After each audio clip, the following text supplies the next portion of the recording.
Selamat siang Ibu. Perkenalkan nama saya Ariel dari kampus STKIP Persada Katulistiwa, jurusan Pendidikan Ekonomi. Saya ingin saya ingin ingin menanyakan Ibu tentang perkembangan fisik remaja. Baik, perkenalkan nama diri Ibu. Sebelumnya dari mana dan asal sekolahnya dari mana dan mengajarnya di mana? Baik, terima kasih. Perkenalkan nama saya Cindy Indri Julia. Saya berasal dari Kecamatan Serawai, Kabupaten Sintang. Saya mengajar di SMK 1 Serawai sebagai guru agama. Baik Ibu, langsung saja saya ingin menanyakan pertanyaan ke Ibu. Pertanyaan yang pertama, menurut Ibu bagaimana perkembangan anak remaja saat ini dilihat dari fisik, intelektual, sosial, dan moral? Menurut saya perkembangan remaja saat ini dalam hal tersebut masih cukup normal, walaupun ada beberapa anak remaja yang mungkin kesulitan dalam pertumbuhannya, tapi sejauh ini menurut saya itu masih normal. Baik, pertanyaan yang nomor 2 Ibu, menurut Ibu apakah perkembangan anak remaja sekarang sudah sesuai dengan yang sebenarnya atau normalnya? Berikan penjelasan jawaban Ibu. Seperti saya sebelumnya, hal ini cukup normal, hanya saja jika dibandingkan dengan remaja zaman dulu, contohnya seperti remaja-remaja tahun 90-an atau awal-awal 2000-an, itu berbeda dengan anak zaman sekarang. Jika zaman dulu itu lebih anak-anak, apalagi anak usia remaja itu lebih senang menghabiskan waktunya di luar, berinteraksi dengan teman-temannya, orang-orang sekitar, bermain, lebih banyak mengeksplor dunia luar dengan teman-temannya itu. Jika dibandingkan dengan anak zaman sekarang itu lebih ke mungkin karena perkembangan teknologi, semakin hari, semakin tahun itu berubah. Jadi anak-anak zaman sekarang itu lebih berpatokan ke gadget. Seperti HP itu contohnya, mereka sering menggunakan gadget itu.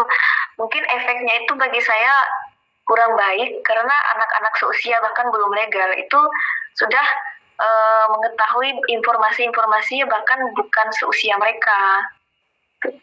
Baik, pertanyaan yang ketiga Ibu.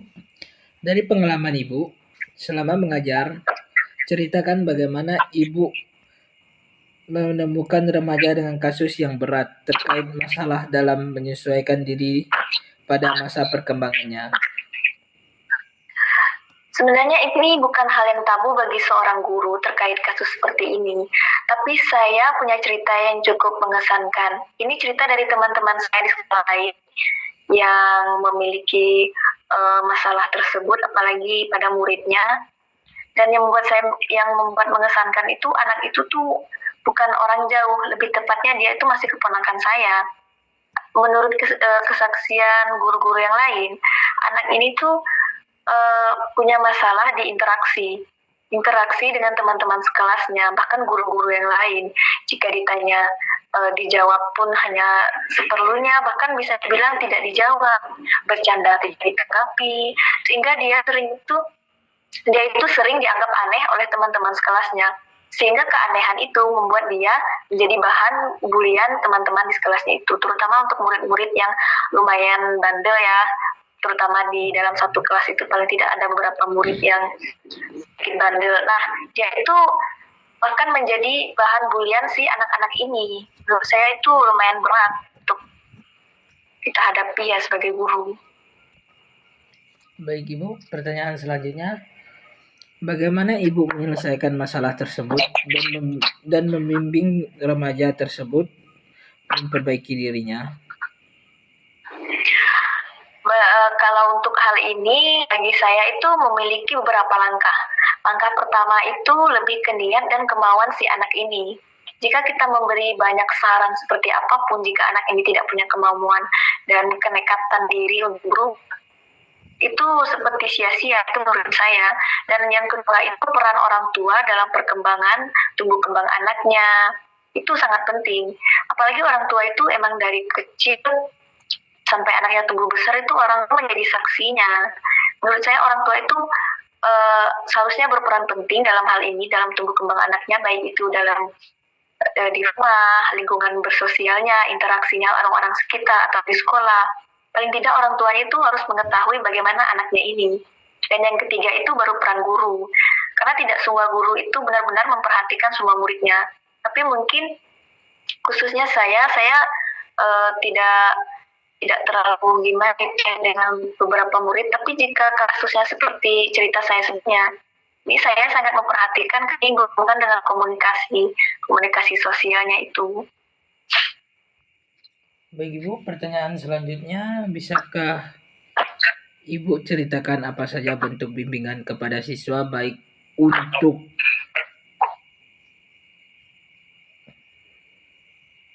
kelompok besar maupun untuk kelompok kecil atau individu untuk membantu mereka memahami perkembangan mereka yang seharusnya? Jika dalam kelompok besar itu menurut saya sih, misalnya itu di dalam sekolah paling tidak punya perlombaan antar kelas. Nah, di sini peran guru itu penting untuk membimbing si murid-muridnya ini untuk melakukan pekerjaan yang dimana mengharuskan mereka itu harus kompak, bekerja sama dengan teman-temannya, apalagi dalam satu kelas dalam jumlah yang besar. Kalau untuk kelompok kecil itu lebih di pembelajaran.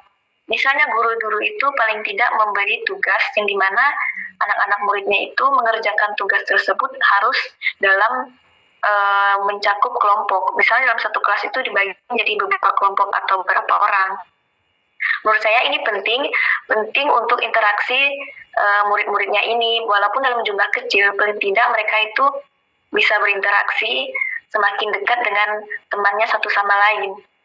Ini penting untuk interaksi, apalagi untuk anak-anak spesial yang mungkin interaksinya agak kurang dengan teman-teman sekelasnya, tapi dalam kelompok kecil ini mungkin sedikit memperbaiki hal tersebut.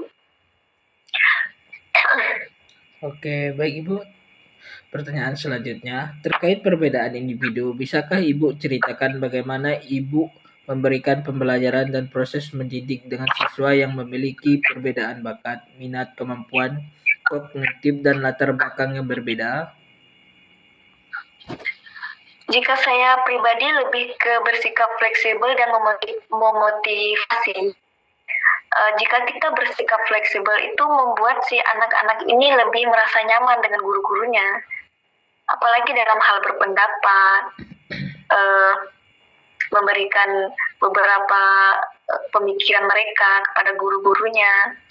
Itu sangat berpengaruh bagi siswa-siswanya ini, khususnya yang memiliki minat dalam belajar, anak-anak yang kurang cepat menanggapi pelajaran, tapi lebih ke condong itu lebih ke bakat contohnya. Jadi kita sebagai guru itu baiknya bersikap fleksibel dan motivasi kepada anak-anaknya agar mereka itu lebih percaya diri dengan apa yang mereka miliki. Oke, baik Ibu, pertanyaan yang terakhir. Dengan masalah-masalah tentang siswa yang beraneka ragam, bisakah Ibu memberikan tip atau saran untuk kami, para calon guru, bagaimana menghadapi masalah tersebut untuk tetap mampu menjelaskan tugas dengan baik? Tips dari saya itu bersikap fleksibel seperti sebelumnya. Bersikap fleksibel terhadap murid-murid, siswi kita. Ada waktunya bercanda, kapan waktunya kita bercanda, kapan waktunya kita serius, agar anak-anak ini tidak apalagi kalau untuk hal bercanda ya, kita tidak bercanda itu jangan terlalu berlebihan, sewajarnya, nanti yang ada anaknya malah bersikap ajar. Begitu juga jika dalam hal tegang, jika gurunya itu mengajar dalam suasana yang benar-benar seperti membuat muridnya ini takut untuk mengemukakan pendapat, apalagi dalam hal berpendapat itu mereka takut salah. Dan saran dari saya itu mengajar jangan berdasarkan mood. Ini pengalaman pribadi saya waktu saya sekolah dulu.